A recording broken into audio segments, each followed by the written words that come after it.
Oh, we're gonna be here for a long time, aren't we? You know, I'm looking at you, but I'm also looking at myself.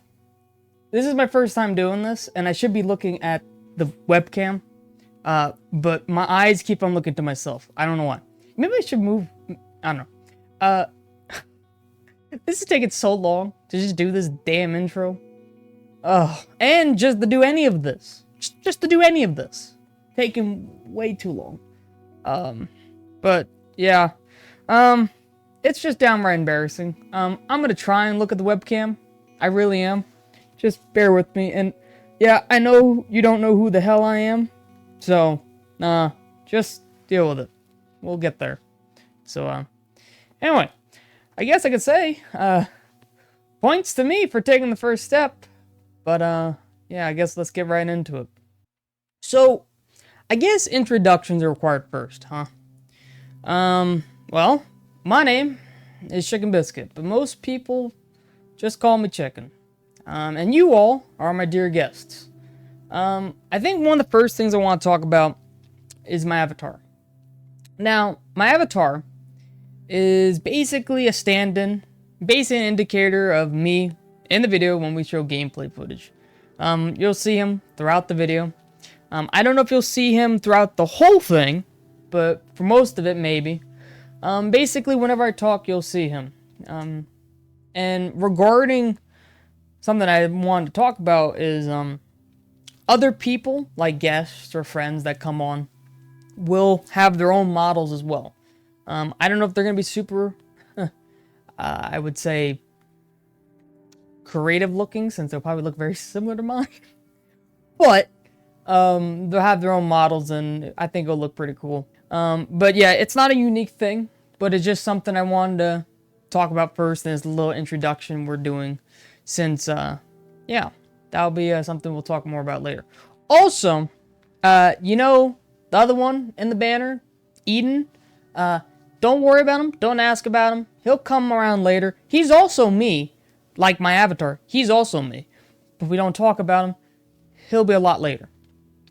Now, regarding just a little bit of who I am and what I like to do and what I think this whole, I guess, channel thing would be my channel is going to revolve around gaming. Wow! That's amazing. But yeah, I'm going to be focusing on game reviews. A lot of time, I'm going to try and give you as much information about games that I play and complete. And basically revolving around that. Also topics, since I have another idea that I want to work on probably soon. But I want to get my feet tested a little bit in this stuff, so we'll stick around with just game reviews right now. And then also, we'll have IDK, which, we don't talk about that. Not yet. But we will. But yeah, I want to leave all of this introduction stuff, a lot of this introduction stuff, for later, since I'll be here forever, and I like to ramble, and I don't like to. I need to stop looking at the camera. I need to look at you. Alright, so anyway, we'll leave all this introduction stuff later, but let's get into the actual, real part of the video. Or, I guess, the real introduction part of this video. So today, we are talking about the sci-fi exploratory game called Exo One. Now, just to get the basics out of the way, the game is a surreal, almost performative experience that emphasizes the sci-fi visuals and audio sequences that take up basically front and center stage with this game compared to the actual gameplay of it.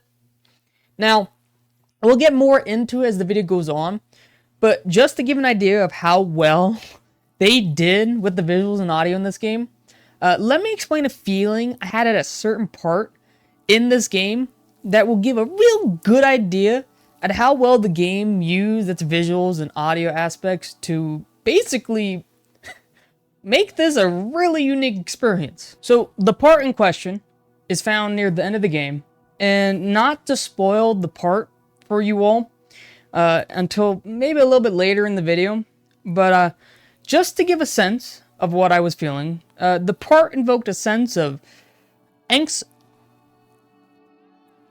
existential dread. I got the word. within me. Which I can say for sure, I didn't like it, and I definitely didn't expect it. Now, don't get me wrong, it was great in the aftermath. Very cool to look at, very cool to witness. But for me, I went to dark places. That isn't good for my mental health. I would know. Hopefully. So, this feeling I got, probably, actually, most definitely, does not apply to everyone. Probably, a vast majority, probably not.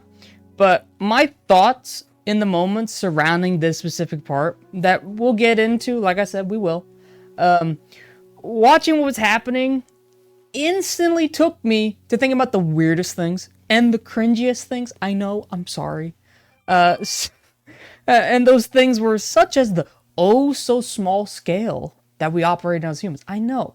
And the absolute gravity of the situation that we find ourselves in the universe, and the very insignificant power that we have over our natural circumstances. Yeah, I know. Deep stuff, I know. You're probably rolling your eyes. I would be too, so don't worry, I understand. Damn frog, making me look bad. Now, getting back to... Okay, so don't worry about the frog. I don't know where the fuck he went, but don't worry about it. So getting back to that part. I'm not going to showcase that part yet.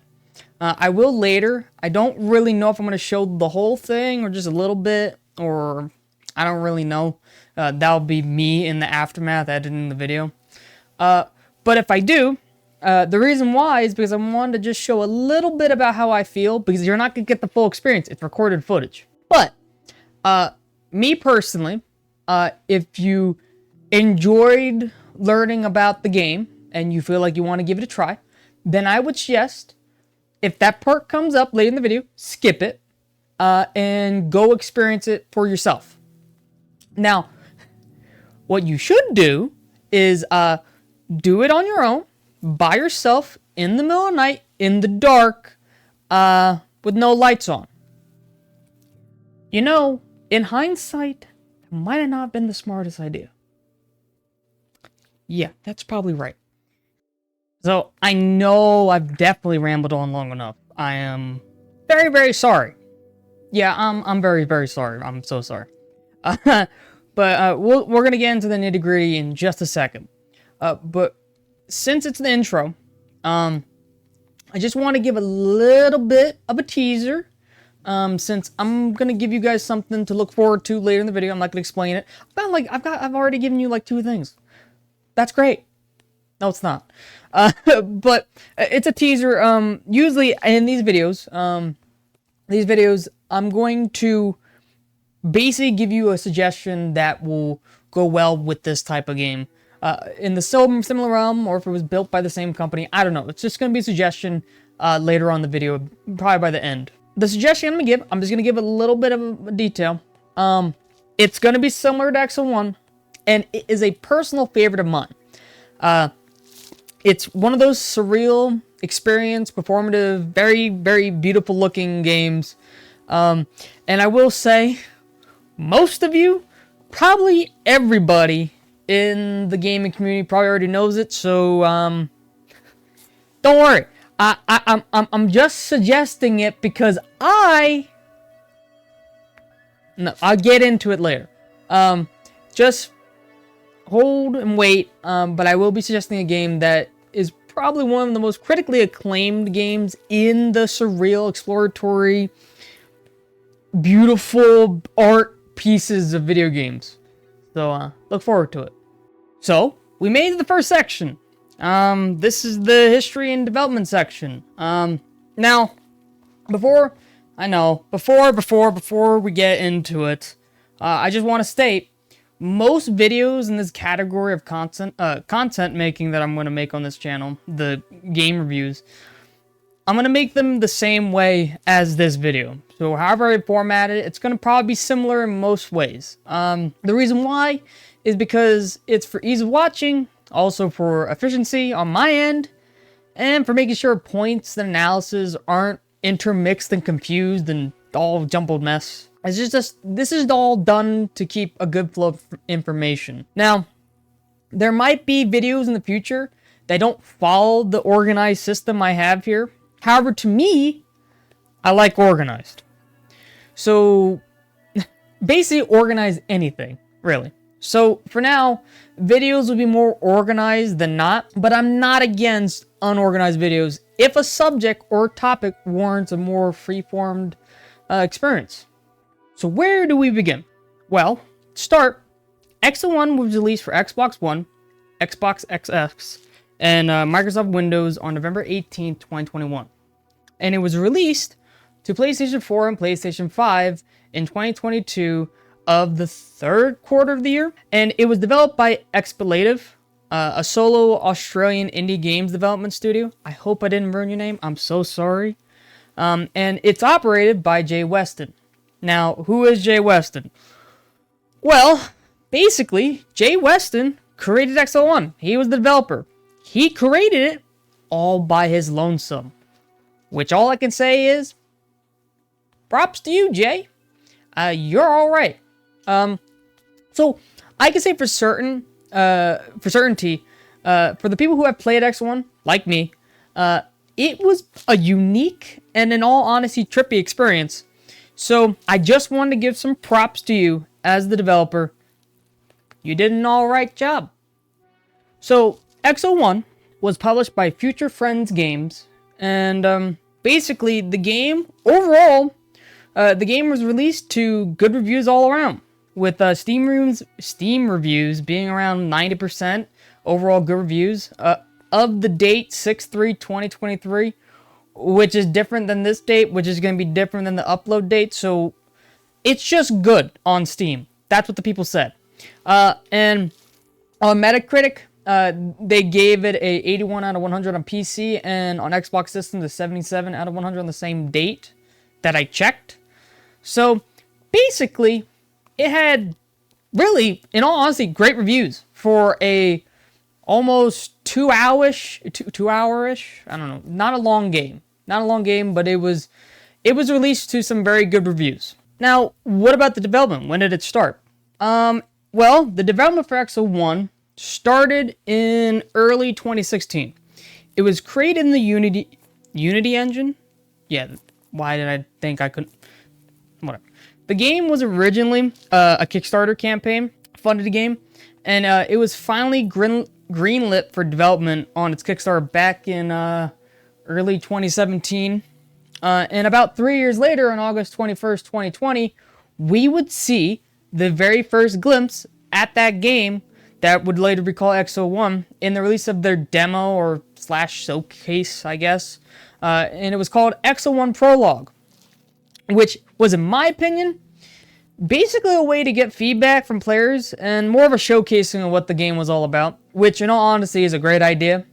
I love when people give out free demos. I love it. Basically, it saves me the time of making a decision if a game is worth playing or not. So I think it was good. I remember playing it a long time ago, so yeah.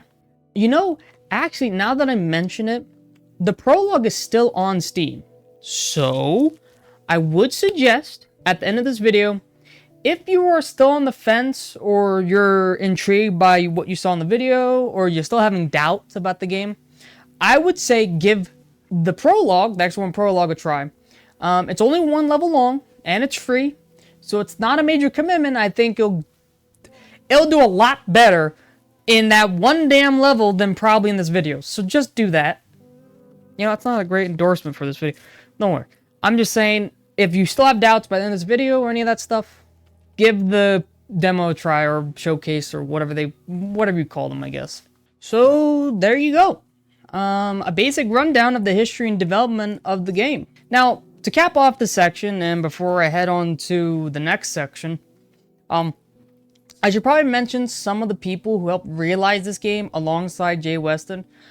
I don't know if they're full-on developers, or he didn't. Listen, a lot of what I'm about to tell you, I got on Wikipedia. I think it's true. In all honesty, I think it's true because on the fan wiki, I think they said something about this. But anyway, I just wanted to state that Tim McBurney, and you might be saying, who the fuck's Tim McBurney? he served as the conceptual artist for the game. So, you know, as I show you the game, all the visuals you see, all that stuff, that the plants, I'm assuming that's what a conceptual, I don't know. But I'm assuming that's what you'll see, and you'll come to understand that that's what he did. And then you have a musician named Reese Lindsay who provided the soundtrack, and you also have Dave Kazi. Guess that's how the name is. I don't know. On Wikipedia it says he worked with Weston on the coding part of it. And musician Reese Lindsay did the soundtrack, I didn't mention. Now, the reason I mentioned these three names, really it's more likely two names. Sorry, Dave. You did coding. I'm sorry. You did good on your end. But the main reason I mentioned these names, primarily Tim McBurney and Reese Lindsay, is because as I'm moving on to showcasing actual gameplay footage and all that jazz, and when we start talking about the visuals and the audio aspects of the game, I want to state that those are some of the biggest strong points in this game, which I'll discuss more at the end. So I think it's important that I mention the people who helped Jay Weston create that. So yeah, let's move on to the next section. So before I go into depth and start spewing out my own opinions on the visuals that this game showcases, let me just play like a minute or so of footage that I think will truly speak for the visuals themselves without my voice ruining it.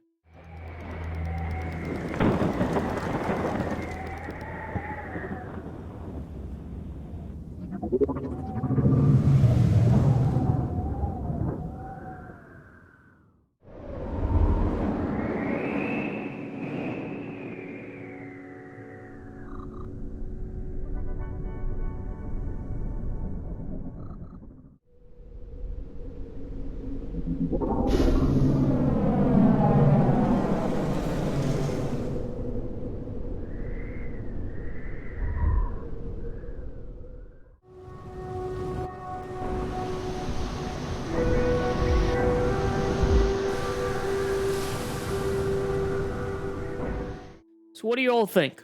For me, I can say for certain they did pretty damn well with the visuals in my opinion. But then again, that is just my personal opinion and it is subjective. But I will say, they clearly hit the mark on the head for some very unique and bizarre looking environments and scenes that fit extremely well in the sci-fi setting. So who thought the visuals for Exo One? Well, going back to what I mentioned before in the history section, it was Tim McBurney. He was the one who conceptualized the visuals and put in place the idea of having these various planets that each have their own, very unique environments to them. I will say, I feel like the visuals progressively got more intense or maybe bizarre as the game went on, with the first level of Sagan 4 almost having properties that are understandable to us and has some Earth-like properties to it. But later on, you have a planet like Darwin 3, which may look fine at the start, but gets really bizarre when you find floating islands that have almost a metallic look to them. It also has greenery on top and have fake-looking trees on them. It also has an unearthly crystal blue sea and just massive wind tunnels throughout the level. It's just weird. I love it. Now, I could be stuck on explaining the planets and environments for a long time, but I think I will showcase at least two of my favorite levels. Those are Coronitas and Nautica. Just to give a brief summary, Coronitas was a crazy rollercoaster of views. It was different from other levels in which it was not set on a planet, but set on multiple asteroids around a giant sun. Maybe a red giant? I don't know. I ain't an astronomer, but it was big and it's pretty damn cool looking. Like, look at it. Okay, so I will say my footage ain't the best, but still, in the moment and playing it, there were a couple times I just stopped and looked at the surrounding asteroids and stars, just saying, wow. Now, Nautica was a bit different. It wasn't as crazy as Coronitas, but it had a special twist to it, and that was the meteor shower. I don't know how to explain it. It was just a cool experience overall. Diving into the vast ocean below me and dodging the asteroids that fell from the sky, it was just a cool visual, and just a little bit terrifying. Also, it was the first planet that showcased underwater, which is just scary, as being underwater in the dark depths is just a bit worrisome. But it didn't stop me from just diving straight down for I don't even know how long or how far, and then rushing back to the surface flying out of the water. Now, I will say this. You can see the different environments for yourselves in the background of the video, since I will be showing visuals probably from all the planets, or most of them at least, as just background footage. But another visual / design I wanted to point out was your spacecraft. Or a space ball. I don't know. It's a thing that carries you from point A to point B. You may be asking, what about the space ball? And all I can say to that is, I don't know. it just piques my interest. Now, I will save myself to speak more about the spacecraft later on in the story, since the spacecraft has more to do with the story than anything else. I just want to touch on the look of the spacecraft before we move on. In the game, you experience it as this: a round, malleable ball that exerts some sort of energy light from the center of it, and as the game goes on, you'll see more and more of what this ball is actually capable of. In some circumstances, there is so much energy or electricity or whatever is coming through it that the ball permanently shines and electric arcs start coming out of it. But in other sections, it showcases situations in which energy or electricity depletes and it almost goes out like a light bulb with the energy inside of it flickering out. I don't know. The design choice just stood out to me, since in sci-fi games you could have picked really any of the tropes like saucers or pods or anything of that type to go with, and they could have just focused solely on the plants and environment, which in all fairness would make sense, but instead they went with an unorthodox spacecraft in the shape of a smooth ball. That actually has a bit of creative flair to it, which I can respect. Overall, the visuals in this game are something. I can't properly explain it since, of course, I'm not a conceptual art designer. However, I can certainly say they're one of the strong points of this game, and I hope from what you've seen you agree with me. But anyway, we are moving on. So, we now move on to audio. I think it's best to start with the soundtrack, and we will move on to environmental and voice audio later. Now, the soundtrack was created by Reese Lindsay. I hope I didn't butcher her name, but if I did, I'm sorry. But anyway, it has been described in the 2 wikis I looked at for being electric guitar based, which I can wholeheartedly agree with. And you know what the music kind of makes me think about? Is a game called Naissance, which, if you do not know it or have never heard of Naissance before, it is an indie game, and basically, without going on a tangent, it falls in the category of one of those exploratory surreal games like Exo One, but instead has a bit more of a puzzle solving aspect with it, with the whole liminal alien architectural space to it. Just listen. Whenever I cover Naissance, go and listen to the Exo One soundtrack and tell me if the music from Exo One could not be placed over the game of Naissance and vice versa. Anyway, back on the topic of the soundtrack, there are about 21 songs. Some are super short, and not even ranging a minute long, but others can range up to 5 minutes in length. And most, if not all, the songs follow the same kind of tone, with the soothing electric guitar with some etherealness to it to make it seem, of course, alien-like. It is a bit sad though, since I do remember playing the game and there are moments in the game which there would be no song at all, and it would just be the game environmental audio, which, don't get me wrong, I'm not really disappointed. I think the game actually benefits from some moments of silence where the only audio is the environment around you. But when the music kicks in, it's subtle enough not to be too overbearing, but I definitely notice it a lot more when it has only been silence, which was pretty cool. And it makes me wish there were more songs in the soundtrack.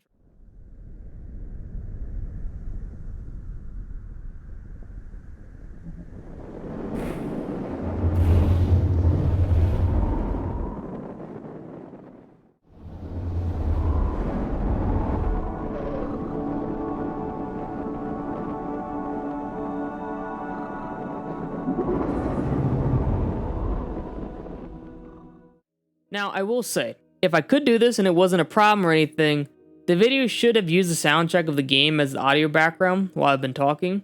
And if you noticed and enjoyed it, I left the soundtrack in the description so you can find it. I do, however, want to play just the menu music for the game for you, since it really gets in the mood of the game quickly. Here it is.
Also, before I forget, I want to mention that the soundtrack can actually be bought on the Steam store Currently, it's priced at $7, so if you really enjoy the soundtrack and you want your own full copy, I would suggest supporting the developer and buying it.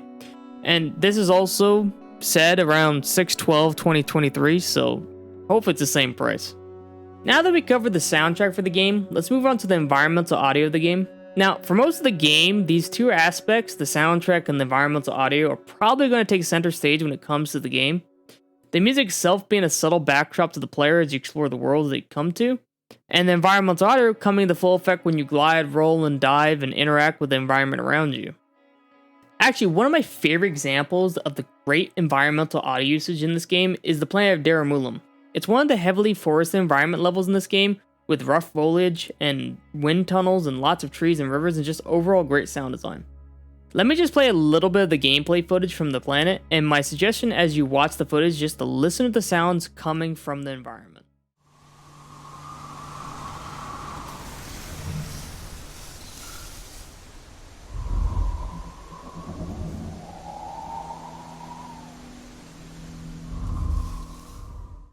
So now that you heard it, do you understand just a little what I'm getting at? This is just one level. There are other levels in this game that are totally different in their environments, which means a totally different sound design.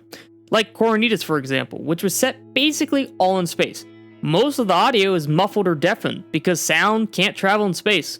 Or that is what my amateur science brain remembers. I hope.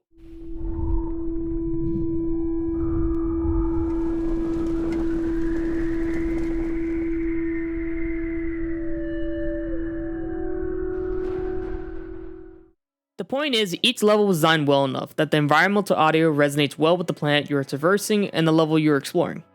So what about vocal audio? Now, I probably won't talk much about this since the vocal audio has a bit more to do with the story, similar to the spacecraft. But I will say, throughout the game and cutscenes or sequences, you will have the vocal audio playing almost distorted alien-like voices. These voices have names and titles to them like Engineer, Mission Control, or Clara.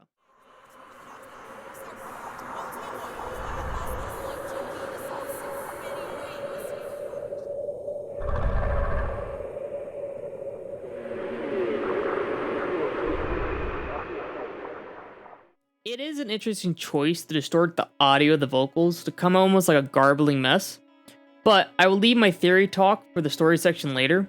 I just wanted to touch on the vocal audio and explain what it's like before we talk more about it in the story section. Now, before we leave the audio portion of the video, I'm going to show you the part that gave me a bit of existential dread, the one I mentioned earlier in the video. Now, you may not get the full experience of it since it's a recorded footage, but if you don't want to be spoiled, then I was just skipping right to the gameplay part. But if you're fine with seeing something through the recorded footage, then here it is.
So there it is.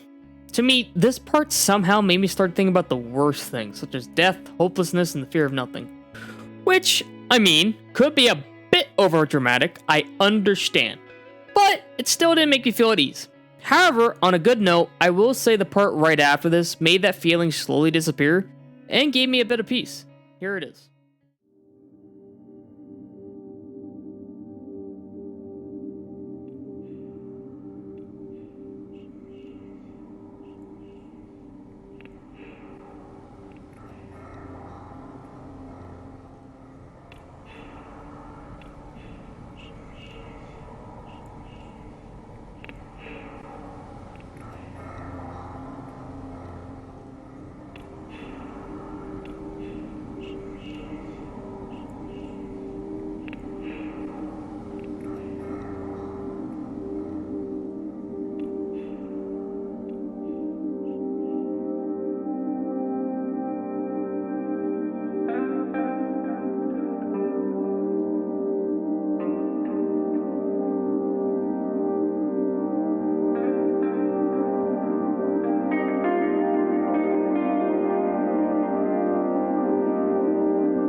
Those two parts ultimately made me respect this game for its visuals and audio. Like I said, I think it would be better if you experience it for yourself at night with headphones on, and just let it show it for itself, but I hope I came across well here enough.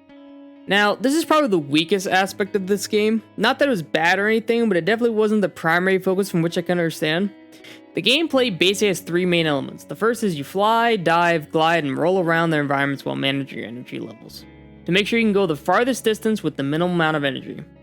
In all honesty, it's a pretty satisfying traversal system, and once you get the handle of it, it can be quite fun as well. The second element is the obstacles that the environments throw at you, from one level having freezing temperatures on it, which drains your energy faster, to a level like the massive gas giant, I think that literally only gives you the ability to fly, really, since there's no ground to roll off of or jump off of. Oh, I should mention, you can't die, so don't worry, go crazy with your exploration and have fun. The third and final element of the gameplay is a giant light beam that is shooting to the sky. That is your objective, nothing else. Well, there are some pickups along the way, such as energy boost and upgrades that will make it easier to traverse the levels, but your overall goal is to get to the light, like a moth drawn to a flame. Once you reach the light, you will make it to the next level. However, I will say, not all levels start with just going to the light. Some have you picking up some data crystals or whatever they are to activate the light beam. Another one has you rolling a giant extraterrestrial ball into the slot so you're gonna block the path to the light. Listen, I know I said go to the light, but listen up. You can't go to the light if it ain't on. Oh boy. Now, other than those three basic game elements, there is pretty much nothing else significant for the gameplay section, since, like I said, it's definitely the least important aspect of the game, in my eyes anyway. So, before we head into the story portion of the game, I wanted to quickly mention this. I did find this out from reading the fan wiki. It states that the levels are procedurally generated, so I don't know how different the level layouts can become, but if it's true, then the gameplay footage you see may not be exactly what your game looks like. I'm positive though and think the levels are the same, but the layout of those levels may be different for everyone else, which if so, that is always cool to see in a game.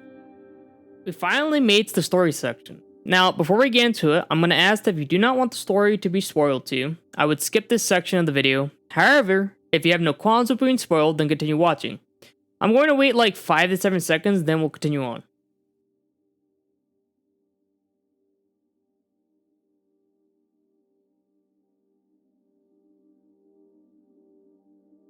So now that we got the obligated spoiler warning out of the way, let's start. So I'm going to be using the information from the fan wiki and Steam discussions and reviews about the game to discuss the story.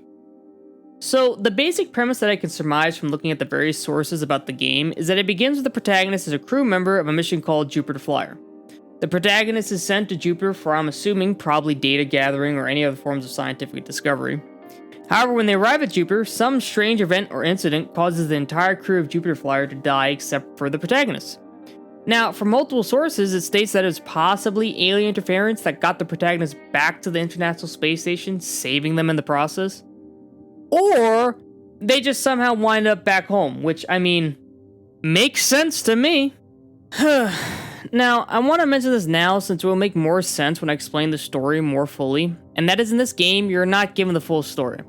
It's more just tidbits here and there through flashbacks, which showcase the crew and other aspects around the craft and NASA. The other source of information is through the ominous dialogue throughout the game that gives some tidbits of information, but also helps identify people such as engineers and scientists, and even the protagonist's wife, Clara.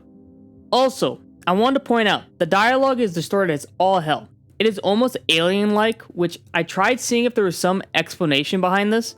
There was no real discussion about this, so I'm going to leave my short theory here.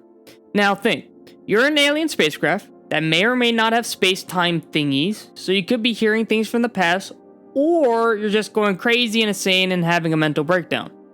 I don't know, but seriously, it's probably distorted because of either one, you're traveling farther and farther away from your timeline until you're like in a whole new timeline, or it's probably something to do with time interference or any of those aspects.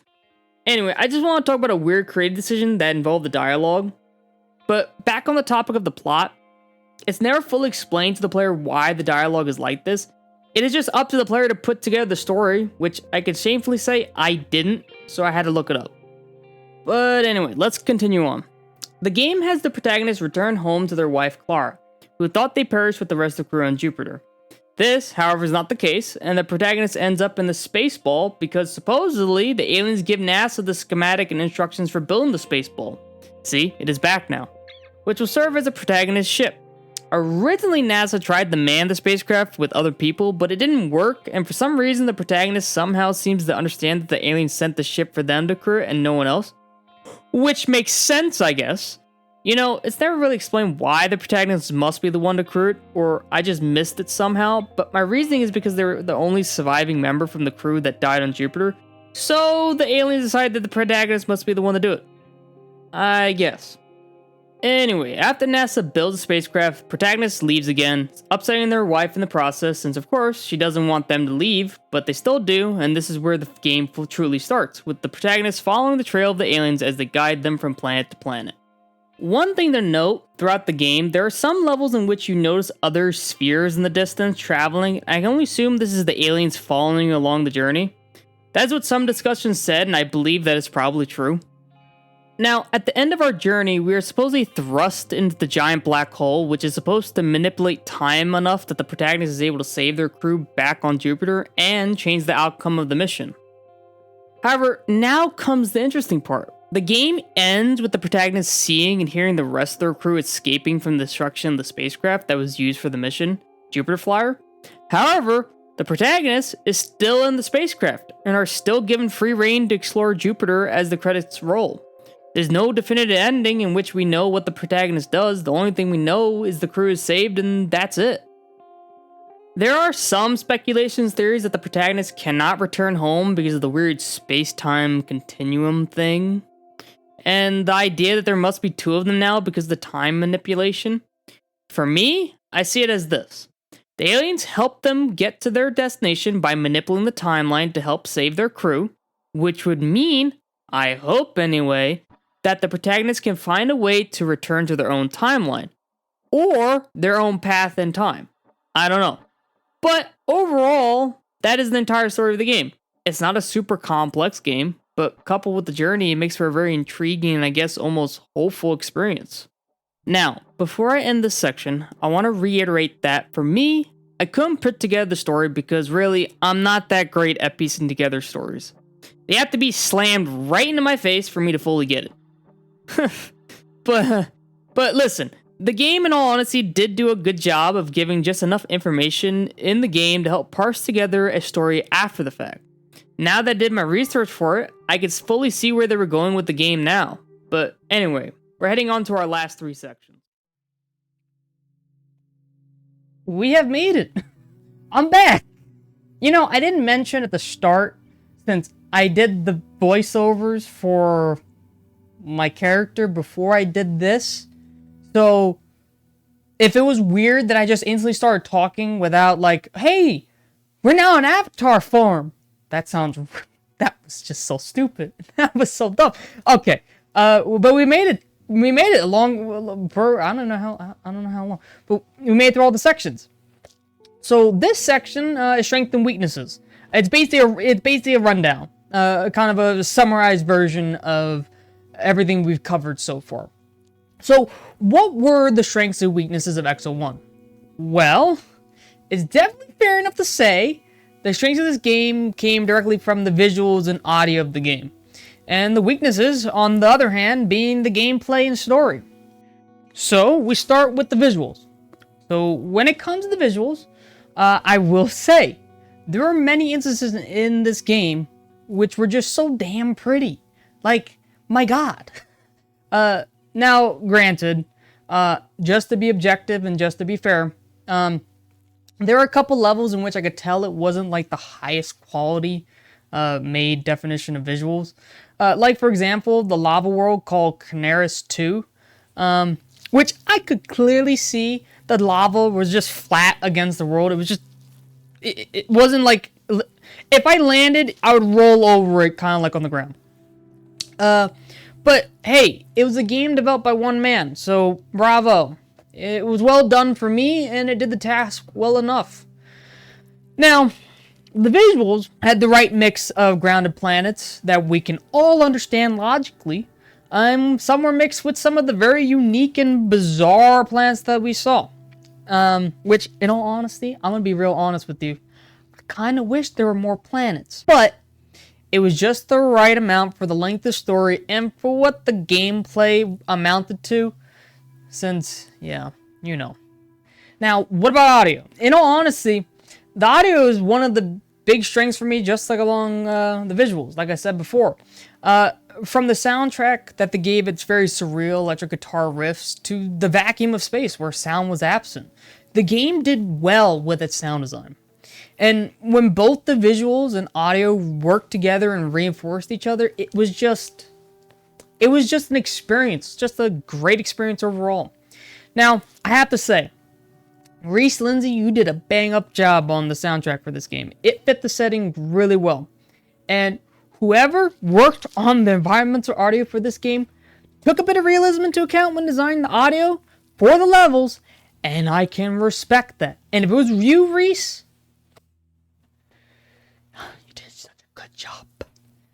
But I have to say, after playing through the game and going back and re-listening to the levels, full respect for the audio, one of its biggest strengths. And now we're on to the weaknesses. Well, I can definitely say the gameplay aspect and probably the story were the weakest parts.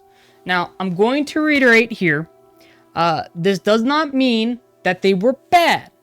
It was just not the game's strong points. What about gameplay? So, my main gripe with it would be the repetitiveness of it. The repetition, the doing the same thing over and over again. Now, if the game was longer than what it was, it would have suffered. I think the only way I could have survived at that point if it was longer was looking at the pretty scenery. Oh, yeah, beautiful. That was so dumb. Do not get me wrong. Flying, diving, rolling around through these environments were great fun and all, but I could not see myself doing this for too many hours and enjoying it for that long. So I'm glad it wasn't actually an extremely long game. Now, the one caveat for the gameplay, I will give it this, that I actually enjoyed experiencing at least, was that each level gave the players new obstacles to overcome. None that were deadly, because you can't die, but gave a little bit of change to the monotony of doing the same thing over and over, which can be a bit tiring, even if it's satisfying fun for a while. So I think that was a great addition. I think the repetitiveness was just a thing, and I'm glad it was a short game for it. Lastly, we have the story. In all honesty, to me, you could not have put the story in the game, and I would have still enjoyed the game, still as a kind of space jumping planet simulator, just an exploratory game. Like for me, I didn't really get the full story as I was playing it, but I still enjoyed the game. Now, I will say, I did not need to look up the story, but I was intrigued by the flashbacks and dialogue and what they were about, so that's why I looked it up. But if you just made a game about exploring planets with wild and bizarre environments, I think that would have worked fine in my opinion. So was the story necessary? No. But was it appreciated? Yeah. Other than the repetitiveness of the gameplay and the not so necessary story, that is pretty much the biggest weaknesses of this game. Well, that's pretty much it. We've explored pretty much every facet of Exo One. Hopefully, I summarized it and explained it as easily as I could, and to the best of my abilities. We only got the bonus game and the conclusion left to cover, so I just want to take the chance now. I want to express a thank you. If you made it this far and you find anything you didn't like, or you would like to give a suggestion on something you would like to see me do or implement in these videos, let me know. Anyway, bonus game time. So during the process of doing all these voiceovers and script readings and just getting everything together for this script, I was thinking about the bonus game I wanted to put here. And I think I'm going to go with my original thought, since it is a game many people know. But there are people out there who haven't played it. With me being an example, I only played it recently in 2021. And the game has been out for a very long time, but I think it's still fair to say that there's people nowadays that probably have never played it. They probably heard of it, but they never played it. So that's why we're going to keep with the suggestion I thought at the start of this video. Now, that game is Journey. Wow. I know, such a mysterious unknown game that no one knows. Man, I'm bad. But listen, I'm being serious. Journey is one of a kind of experience. It's just, it would need a full video to explain it. And I'm going to tell you right now, I ain't doing it. Because there's hundreds of videos of people who've done it so much better than I could. But I want to say it sits as one of my favorite games of all time. It's a game similar to Exo One. It's a surreal exploratory game. It's in that same genre of gaming. Now, there are many games in the surrealist genre of gaming that I could suggest. But if I wanted you to get a real good taste of surrealism and a almost performative artistic experience that will leave you wanting more of this types of games, then I think Journey is where it is at. Now, I'm not going to explain much, since there are hundreds, like I said before, there are hundreds of videos that can do a better job, and are solely focused on giving a review for it. However, I will give a brief explanation of the game. Now, Journey basically has you, the character, as a, I guess it'd be a red draped, I don't even know it's a human. It's something. Your character is dressed in like really fine, beautiful red draped clothing. And basically you start the game out in the desert. It's a really weird, I wouldn't say weird, but really unique looking starting place for a game. And before I move on, before we get into more of the main story, what the whole plot of the game is, I should mention the visual and audio are the biggest strengths in this game. I know. Thank you, Captain Obvious. But it's true. Now, the main goal of Journey in this game, that's called Journey, is to reach the mountain, which hopefully I put a picture, that has a giant beam of light shooting into the sky. And the whole game is based around your journey to that mountain. I don't remember what the whole point of the journey was. Don't ask. I don't remember. It's been like 2 years. And I just thought of this now, right now when I'm doing this voiceover.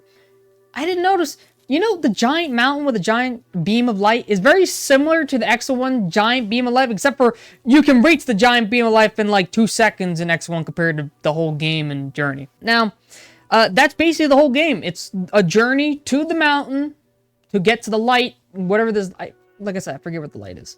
But it's a really, I can't explain it. You have to play the game for yourself. Now, I will mention there's one unique feature that I didn't know before I played Journey. I've seen Journey, I've watched Journey from many people beforehand, and that feature is a seamless multiplayer aspect. What? I was like, why? I didn't know you can't like say, oh, I want to play with a friend. No, it's more like you just stumble across another player. They just come into your world and it's like, hey, hi, okay. And that's basically it. It's, you go around exploring the level that you're on with this person for, it doesn't happen every level. It's just random. I think it's a super cool experience. It's like, oh, hi, friend. And then, yeah, I don't know. I'm saying people. I don't know if it's AI or if it's just AI controlled, like AI controlled travelers. I don't think so, since last time I remember, a lot of the shit that the people did were similar to what I was doing. We had the same objective where we're going to the same place. So I'm assuming that's what it is. Now, I think that basically covers a quick rundown of the game. Mountain, light, journey, really cool scenery, a lot of desert-like pictures. That's pretty much it. Now, I wanted to state, before we go on to the last section of the video, if the game was less well known, or it was a game that hasn't already been explained to death, like Journey, then this section would definitely be longer. I might cover more aspects of it just to give more people into the suggestion I give. But there's so much about Journey, so there's no point. But I do want to suggest it since it's a really good game in this genre of gaming that's similar to Exo One. So that's why. And I'm just going to leave it at this. So all I'm going to say is, my dear guests, if you're a person who likes the idea of exploring a world of art and sound similar to what you see in Exo One, then Journey is a masterclass in it. That's it. You know, this took me months. Not the actual writing or editing or any of that sort. It was just months of procrastination, of not knowing when to or what to do, and actually just sit down and actually do it. Which I'm glad to see I did now, and here it is. I hope to improve upon this format of video, maybe make it a little bit more spicy and organized, not just visuals, audio. Maybe we'll get more crafty with it. I don't know. And I hope my editing, my mic quality, video quality, everything gets better, I hope.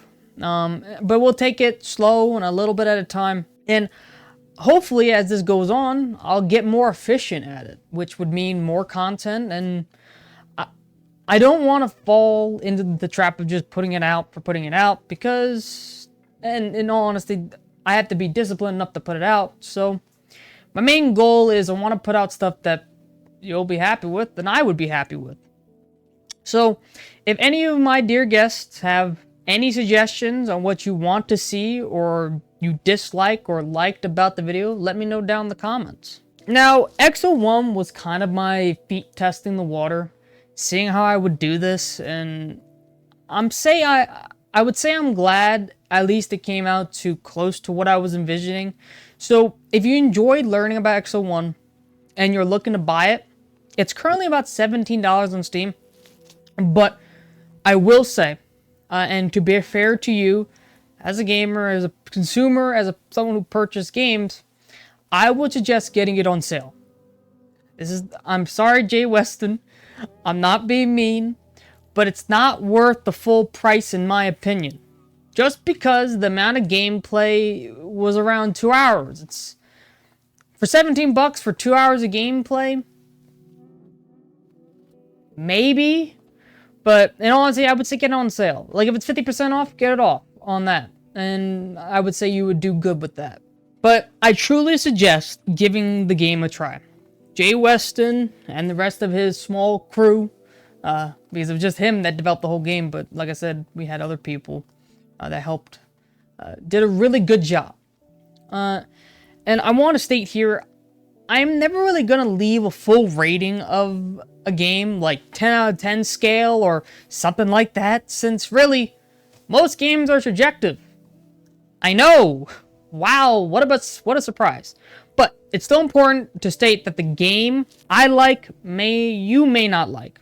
And that is alright. Like, don't get me wrong, some games are objectively bad. But for some people, those games are some of their favorites. So for me, most of the time, I would tell you either that you should definitely go try it, or you may want to stay away from it. And I will leave it at that. I put a section in the script, basically as kind of a wind down talk. You know, this video development, I did not know much going into it, since this is my first video.